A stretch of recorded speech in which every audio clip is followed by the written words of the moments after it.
nails, then you probably keep them painted for way too long. This suffocates your nails and causes them to change to that undesirable shade.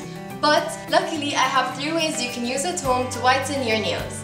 Now for the first way, you're gonna need to squeeze some lemon and put that in water, soak your nails for 5 to 8 minutes, and then wash your hands, moisturize your nails and your hands.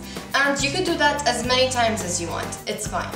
Now for the other way, you can mix some baking powder with lemon juice, put the paste onto each nail and keep that on for like 2 to 5 minutes, wash and moisturize your hands and nails. Now for the last way, you're gonna mix 3 tablespoons of baking soda with 1 tablespoon of 3% hydrogen peroxide. Now you're gonna make a paste out of that, put it on each fingertip, and you can also put it in the back of your nails. Keep that on for 5 minutes, then wash and moisturize as well. That's it for today's episode. I hope you enjoyed it and that you found this useful. Leave us some comments below, we'd love to hear from you, and we'll see you next time. Bye!